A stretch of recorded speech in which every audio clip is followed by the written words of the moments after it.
They didn't break you. They simply removed the illusion that you were safe in a place that was already falling apart. And the moment they left, something inside you didn't die. It woke up. You just don't see it yet. Because pain has a strange way of disguising itself as destruction when, in reality, it is instruction. What you call heartbreak might actually be the moment your old self finally collapsed under the weight of truth.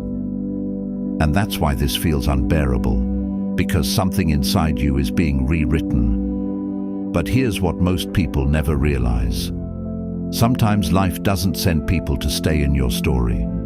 It sends them to end a version of you. And the strange part is, you only understand that when it's already over. There's a reason this hurts more than you expected. It's not just about them leaving. It's about the identity you built around the present suddenly becoming irrelevant. The version of you that waited for their replies, that adjusted your silence to their mood, that shaped your worth around their attention, is now standing in ruins. And now you're left asking one question in the silence they created. Why does it feel like I lost myself more than I lost them? That question is where everything begins. Because this isn't a story about losing someone. It's a story about meeting yourself for the first time without distraction. And what happens next reveals something most people are never prepared for. You don't just heal, you evolve. At first, it didn't feel like destruction. It felt like connection, like meaning, like finally being chosen in a world that made you feel invisible. And that's the trap no one warns you about. Because not every connection is meant to complete you. Some connections are designed to reveal what you are still missing inside yourself. But in the beginning, you don't see that. You only see the way they looked at you when things were good. The way they made ordinary moments feel like destiny. The way your mind started building a future without asking reality for permission. And slowly, without noticing, you began to orbit them. Not out of weakness, but out of hope. And hope is powerful enough to blind even the most self-aware mind. Carl Jung once hinted that we are often drawn to people who reflect our unconscious wounds. Not because they heal us, but because they activate something unresolved within us. And that's where this begins to shift. Because what felt like love was also projection. What felt like destiny was also dependency forming quietly in the background. You didn't just love them, you used them unconsciously as a mirror to feel whole. And the strange part is, they were doing the same. Two incomplete people calling each other home. But here's what most people never realize. A home built on emotional need is not a home. It is a temporary shelter from loneliness, and temporary shelters are not meant to survive storms. So when distance slowly entered the connection, when attention became inconsistent, when warmth turned into confusion, it wasn't random. It was the structure collapsing under emotional truth. And yet you stay. Because inconsistency creates addiction. One moment they pull away, the next moment they return with warmth. And your brain begins to chase the return, not realizing it is being trained like a system searching for relief. This is not romance. This is psychological conditioning. And that's where everything changes. Because now the question is no longer, why did they leave? The question becomes, what part of me accepted confusion and called it love? And that question doesn't hurt. It awakens.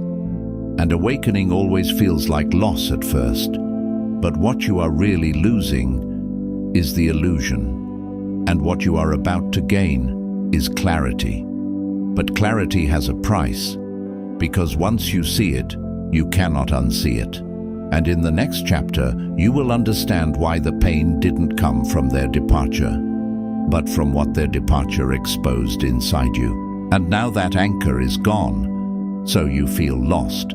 But at first, this makes no sense, because you still think the pain is coming from them. You replay memories, you analyze conversations, you search for closure in words they never had the capacity to give you. But closure is not something they give you, it is something you stop needing. Marcus Aurelius once wrote that we suffer more in imagination than in reality, and heartbreak is the perfect example of this. Because what hurts most is not what happened, but the meaning your mind attaches to it.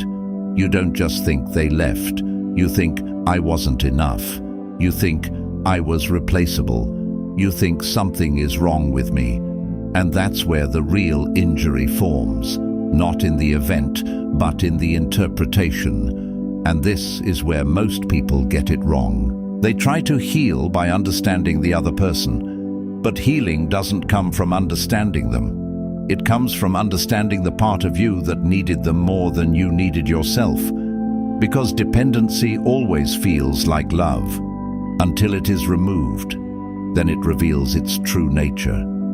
Fear disguised as attachment. And the strange part is, when they leave, your mind begins to bargain with reality. You imagine alternate timelines. You think if you had said something differently, if you had been better, calmer, more loving, things would have changed. But that is the ego trying to rewrite history to avoid one unbearable truth. You cannot control people into staying, and you cannot earn permanence from someone who was temporary in your life. And that realization is where pain turns into something deeper, not sadness, but awakening. Because slowly you start to see the pattern. You were not rejected because you were unworthy. You were released because the illusion had run its course. And life does this quietly. It removes what no longer aligns with who you are becoming, even if who you are becoming is not yet visible to you. But here's the hidden truth. What feels like abandonment is often redirection, and what feels like loss is often extraction. Something is being taken away from you, but something else is being returned. Your attention, your identity, your center. And in the next chapter, you will see what happens when you stop chasing what left and start noticing what remained. Because what remained is where your real life begins. There comes a moment in every heartbreak where exhaustion replaces hope. You stop checking their profile. You stop replaying conversations. You stop imagining reconciliations that only exist in emotional survival mode. And when that happens, something unexpected begins. Silence, but not the painful kind, the revealing kind. Because when you are no longer chasing, your awareness finally turns inward. And what you see there can feel uncomfortable at first. You notice how much of your emotional world was built around someone who is no longer present. You notice how often your thoughts still orbit them, even when they are gone. You notice how your identity had quietly merged with their approval, and this is where the shift begins, because Stoic philosophy teaches a simple but brutal truth. You suffer not because things change. You suffer because you resist the change, and once resistance drops, perception changes. At first, it feels like emptiness, but emptiness is not absence. It is space, and space is where reconstruction begins. This is the point where Nietzsche's idea of transformation becomes real in lived experience. He suggested that suffering, when embraced consciously, becomes the raw material for strength, and you start to feel that. Not immediately as power, but as detachment. The emotional pull weakens, the fantasy loses intensity, the past begins to feel like something you are slowly stepping out of, rather than something you are trapped inside. And that is where everything changes, because you begin to realize something terrifying and liberating at the same time. You were never stuck, you were attached.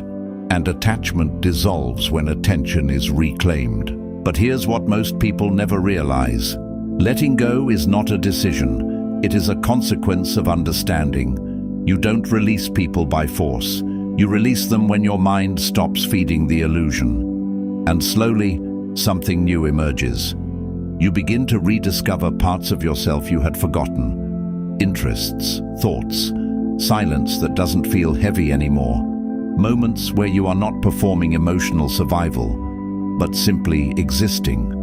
And in that space, Viktor Frankl's idea becomes real. Between stimulus and response, there is a space, and in that space lies freedom. You are starting to find that space again. But freedom is not comfortable at first, because it removes familiar pain, and unfamiliar peace feels strange. But that peace is not the end. It is the beginning of reconstruction. And in the final chapter, you will understand what this transformation truly means, because this was never about them leaving. It was about you arriving. What you called breaking was actually becoming. But becoming never feels gentle from the inside. It feels like confusion, like emptiness, like losing parts of yourself you once depended on. But that is not destruction, that is shedding. And shedding is necessary when identity becomes too small for truth. Lao Tzu once suggested that nature does not rush, yet everything is accomplished. And healing works the same way. It does not force you into a new self. It slowly removes what you are not, and what remains is real. Now, look closely at your life after them. There is something different in your awareness. You question more deeply. You feel less attached to illusions. You recognize patterns you once ignored. And most importantly, you are no longer the same person who needed them to feel whole.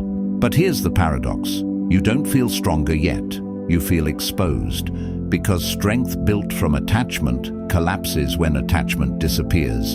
And what remains is raw identity, unfiltered, unconditioned, real. This is where Stoicism meets psychology. Seneca wrote that we are often more frightened than hurt, and this stage proves it, because the fear now is not losing them. The fear is realizing you never needed the version of love you were chasing, and that realization forces you to rewrite your entire understanding of connection. You begin to see that love is not possession. It is presence, not attachment, but awareness. And slowly, the emotional charge begins to dissolve, not because you forgot, but because you understood. And understanding ends suffering in a way forgetting never can. Now, something subtle happens. You stop asking, "Why did this happen to me?" and start asking, "What is this trying to reveal about me?" And that shift is transformation, because life was never punishing you, it was revealing you. Every loss, every silence, every departure was not random cruelty. It was a mirror forcing you to see where you abandoned yourself. And once you see that, you cannot return to ignorance. You only move forward. Not as the version of you who was broken, but as the version of you who was awakened. And that is the truth this entire journey was leading to. You were not destroyed. You were interrupted. And in that interruption, something essential returned. You. Now that you see it clearly, the past does not feel the same anymore. The memories are still there, but they are no longer wounds. They are lessons that have completed their cycle. What once felt like betrayal now feels like instruction. What once felt like loss now feels like redirection. And the most important realization is this: they were never the center of your story. They were the trigger that revealed it. Because human beings do not break randomly. They break in the exact places where truth is trying to enter. And sometimes, another person becomes the pressure point that forces that truth out of hiding. So when you say, "They broke me," you are describing only the surface. Underneath, something far more important was happening. You were being pulled back to yourself. Marcus Aurelius once said that the obstacle becomes the way. And in your life, that person was not just an obstacle, they were a turning point. A disruption that forced awareness where comfort had taken over. And now you are standing in a different psychological space than where you began. You are no longer fully inside the illusion, but not yet fully detached from the memory. And that in-between space is where real transformation lives. Because this is where you decide who you become next. Not the version shaped by attachment, not the version shaped by fear, but the version shaped by understanding. And here is the final truth most people only realize much later in life. No one arrives to save you, no one stays to complete you, and no one leaves without teaching you something about your own strength. So when you look back at everything that happened, do not ask why they left. Ask what remained when they did, because what remained is you, and you were always the point, not the heartbreak, not the betrayal, not the story that ended, but the awareness that survived it.